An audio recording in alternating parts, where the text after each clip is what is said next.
오늘 말씀은 요한복음 8장 48절부터 59절까지의 말씀입니다. 신약성경 160조 요한복음 8장 48절부터 59절까지의 말씀을 우리 함께 합독하시겠습니다. 유대인들이 대답하여 이르되 우리가 너를 사마리아 사람이라 또는 귀신이 들렸다 하는 말이 옳지 아니하냐.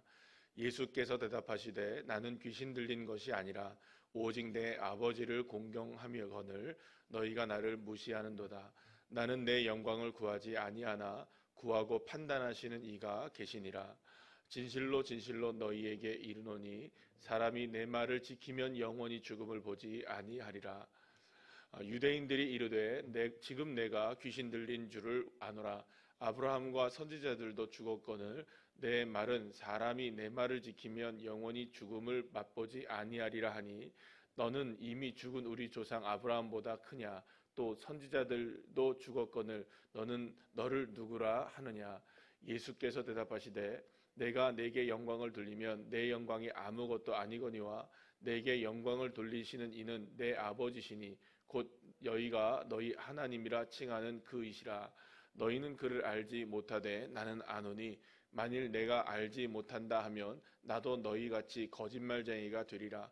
나는 그를 알고 또 그의 말씀을 지키노라. 너희 조상 아브라함은 나의 때 볼 것을 즐거워하다가 보고 기뻐하였느니라. 유대인들이 이르되 내가 아직 50세도 못 되었는데 아브라함을 보았느냐. 예수께서 이르시되 진실로 진실로 너희에게 이르노니 아브라함이 나기 전부터 내가 있느니라 하시니 그들이 돌을 들어 치려 하거늘 예수께서 숨어 성전에서 나가시니라. 아멘. 할렐루야. 예수님께서는 유대인들이 도무지 알아들을 수 없는 그 말씀들을 계속 하고 계셨습니다. 유대인들은 예수님께서 죄송합니다. 유대인들은 예수님께서 사마리아 사람이나 혹은 귀신 들린 사람이라고까지 말하게 되는 것을 보게 됩니다. 당시에 이 사마리아 사람이라고 이야기를 했던 것은 굉장히 경멸스러운 의미였다라고 볼 수가 있습니다. 유대인이 아니라는 의미보다도 하나님을 섬기는 하나님의 자녀가 아니라는 의미를 담고 있었기 때문이었습니다. 또 귀신 들렸다는 말을 예수님께서 하셨다는 것은 예수님께서 행하시는 모든 일들이 하나님의 능력이 아니라 귀신의 능력에 불과하다고 폄하하는 것에 불과했던 그런 말이었습니다. 그만큼 예수님의 말씀에 대해서 유대인들은 이해할 수 없었고 그러니까 그만큼 깨달을 수도 없었다는 것을 우리가 알 수 있게 되는 것이죠. 그래서 예수님께서는 아브라함보다 먼저 계신 분이라고 말씀하시고 계시는 것을 보게 됩니다. 그러자 유대인들은 나이가 50도 안 되는 사람이 어떻게 아브라함을 볼 수 있느냐라고 이야기하게 됩니다. 그러니까 지금 예수님께서는 계속해서 영적인 이야기를 하고 계심에도 불구하고 지금 유대인들은 모두가 다 지금 현실적인 의미에 다 이제 매몰되어 있는 것을 보게 되죠. 그러니까 결국에는 지금 똑같이 평행선을 달리고 있는 겁니다. 예수님은 영적인 의미에서 하나님의 나라 또 하나님의 뜻 이렇게 계속 얘기하고 계시는데 지금 유대인들이 예수님을 계속 이해하지 못하는 부분은 계속해서 현실적인 부분을 이야기하고 있기 때문에 계속 평행선을 달리는 것처럼 그리고 결국에는 예수님을 이해하지 못하는 그런 모습들이 드러나게 되는 것을 보게 됩니다. 그러니까 결국에는 유대인들의 사고방식은 뭐냐? 결국에는 현실에 얽매여 있는 그런 모습이라고 볼 수 있습니다. 거기서 현실이라는 벽에서 한 발짝도 나가지 못하게 되는 그런 모습을 가지고 있는 것이 바로 이 유대인들의 모습이었던 겁니다. 예수님께서 유대인들과의 논쟁을 포기하시지 않는 이유가 그렇다면 뭘까요? 계속해서 이렇게 평행선을 달리고 있는데 계속해서 지금 예수님은 그들이 알아듣지 못하지만 계속해서 말씀을 하고 계십니다. 그렇다면 그 이유는 무엇일까요? 그것은 그들이 정말로 이 하나님의 말씀 그리고 또 하늘의 뜻 그 다음에 하나님께서 원하시는 것들에 대해서 정말 깨닫기를 원하는 간절한 마음이 그 안에 있었기 때문이었다고 볼 수 있습니다. 그러니까 다시 말하면 현실의 벽을 뛰어넘어서 하나님의 뜻을 온전히 깨달을 수 있어야만 지금 온전하게 하나님의 자녀로서 살아갈 수 있는데 그리고 하나님의 뜻이 무엇인지를 온전하게 알 수가 있게 되는데, 그 하나님의 뜻을 모르니까 그것에 대해서 계속 안타까운 마음이 있었던 것이죠. 자신들이 갖고 있었던 모든 생각의 틀, 현실의 사고의 틀, 내가 가진 모든 경험의 틀을 주님은 다 벗어나서 하나님의 나라를 보기를 원했던 것이었습니다. 그러려면 정말 필요한 것은 무엇이냐면 정말 믿음이 필요한 것이었죠. 단순하게 그냥 현실을 바라보면서 그것을 적응하는 것이 아니라 그 현실을 뛰어넘는 믿음이 그들에게 필요했던 것이었습니다. 그래서 계속해서 예수님은 말씀하시는 겁니다. 나를 믿어야 된다. 내가 바로 그 사람이다. 너희들이 원하고 있는 바로 그 사람이 나다라고 계속 말씀하고 계심에도 불구하고 그들은 그 현실의 벽 때문에 그것을 넘어서지 못하고 있는 것을 보게 됩니다. 사랑하는 여러분, 진짜 생명, 진짜 길, 그리고 진짜 진리는 오직 예수 그리스도밖에 없는 줄로 믿으시기를 바랍니다. 그러나 현실의 눈으로 본다면은 결코 이것이 보이지 않을 수가 있습니다. 지금 우리가 살아가고 있는 현실도 마찬가지입니다. 현실의 눈에서는 우리가 볼 수 없는 것들이 얼마나 많습니까? 그러나 분명하게 우리가 알 수 있는 것은 현실로는 우리의 눈으로 볼 수는 없어도 분명하게 이 세상은 무엇인가의 움직임을 움직이고 있다는 것을 우리가 알 수 있지 않습니까? 만약에 우리가 현실로 보는 것만을 인정한다고 한다면 여러분들 우리는 사실은 우리 시야에 들어오는 것밖에 인정을 할 수가 없게 됩니다. 나는 보는 것만 믿겠다. 여러분, 이 사람들만큼 정말로 어리석은 사람이 어디 있습니까? 많은 사람들이 이렇게 얘기를 하죠. 교회를 다니거나 하나님을 믿거나 그러면 또 도대체 하나님이 어디 있냐? 눈으로 볼 수 있느냐? 내가 그러면 믿겠다라고 얘기를 합니다. 여러분, 그러나 그거 얼마나 어리석은 이야기입니까? 눈으로 보면 믿습니까? 그러면 눈으로 안 보이는 것을 못 믿겠다는 것입니까? 그러면 여러분들 우리가 얼마나 많은 것들을 의심하고 살아가야 할까요?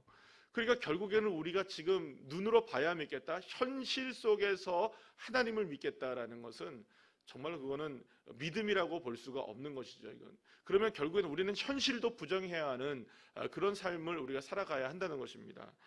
사랑하는 여러분, 어쩌면 저와 여러분이 지금 예수 그리스도의 은혜 가운데 온전하게 서지 못하고 있는 부분들이 있다면 그것은 현실의 벽에 갇혀 있기 때문이라고 볼 수 있습니다.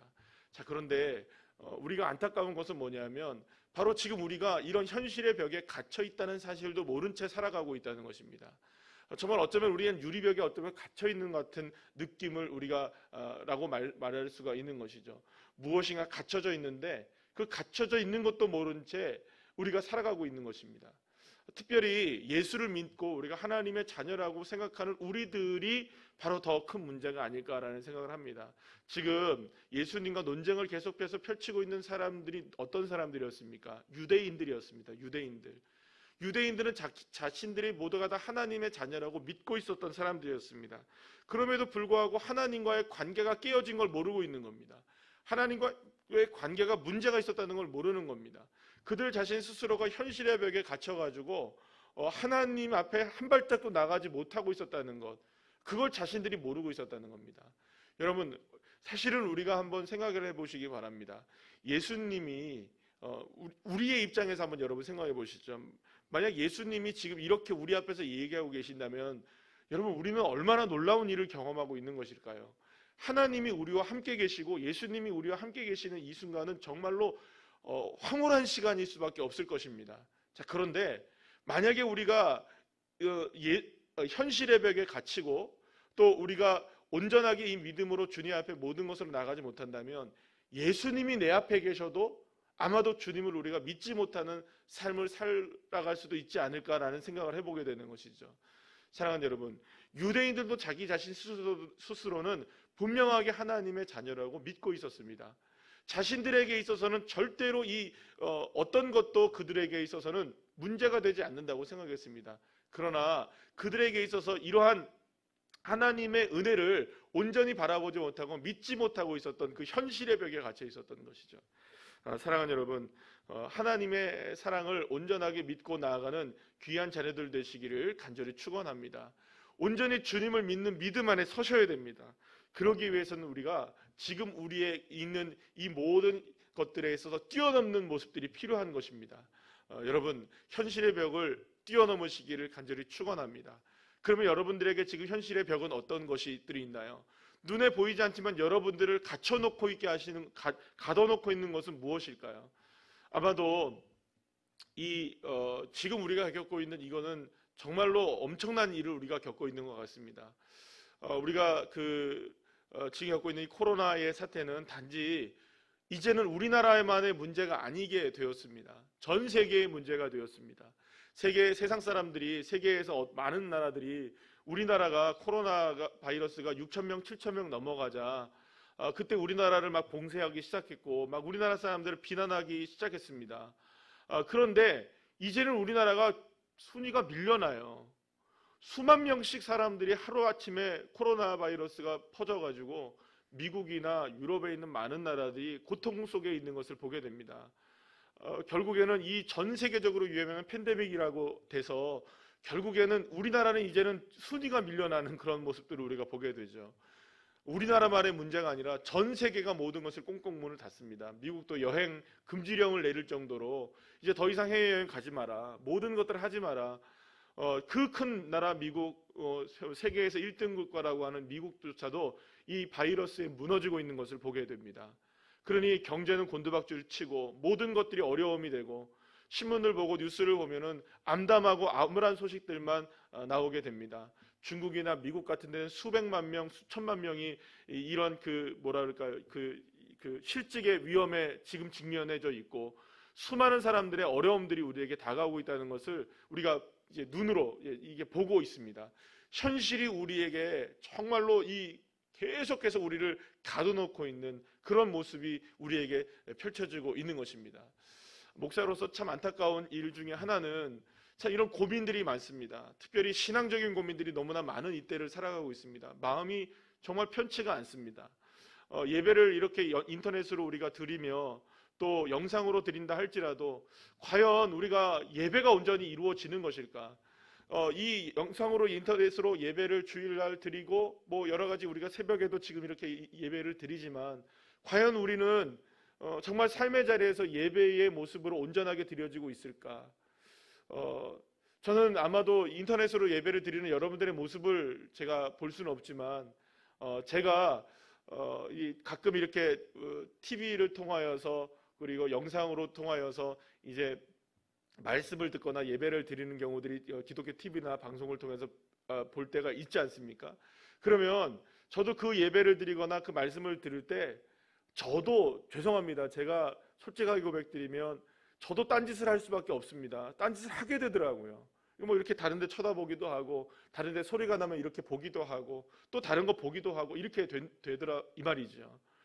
과연 우리가 영상으로 예배를 드리면서 삶의 예배의 자리에서 정말 주님을 예배할 수 있는가? 정말로 어려운 일을 우리가 지금 하고 있는 것이라고 생각을 합니다. 사랑하는 여러분, 지금도 오늘 이 새벽에 영상으로 예배를 드리며 그래도 하루의 시작을 주님과 함께 시작하려고 하는 여러분들, 어쩌면 여러분들이야말로 정말 이 시대의 현실의 벽을 뛰어넘어서 예수 그리스도만이 진리이시고 길이시고 생명이시기에 그분을 통해서만 우리가 온전하게 이 모든 일들을 극복할 수 있다는 것을 믿는 여러분들이 아니신가 생각을 합니다. 그렇다면 사랑하는 여러분, 저와 여러분 모두가 다 지금 이 방송을 통해서 예배를 드리고 계시는 여러분들 한 분 한 분들이 현실의 벽을 뛰어넘어서 오직 예수 그리스도를 믿음으로 바라봄으로 이 어려운 일들을, 난관들을 극복해 나가고 승리하는 주의 종들이 되시기를 간절히 소망합니다. 그래서 오늘 제가 이 본문의 말씀의 제목을 하나님을 아는 지식이라고 제가 이제 정했었는데요. 이 하나님을 아는 지식이라고 얘기했을 때 그것은 뭐냐? 결국 하나님을 안다는 건 무엇이겠습니까, 여러분? 우리가 현실의 벽을 뛰어넘는 것을 이야기합니다. 절대로 하나님을 안다는 것은 우리의 생각으로 알 수 있는 것이 아니기 때문입니다. 우리의 경험으로 알 수 있는 분이 아니시기 때문입니다. 오직 하나님을 알 수 있는 한 가지는 믿음의 눈으로 바라볼 때 하나님을 알 수 있게 되는 것이죠. 사랑하는 여러분, 하나님을 믿는 믿음이 하나님을 아는 것입니다.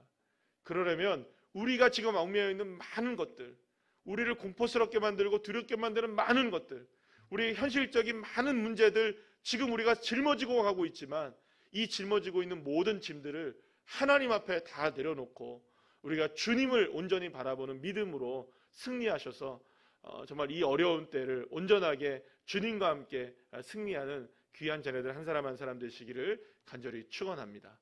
기도하시겠습니다.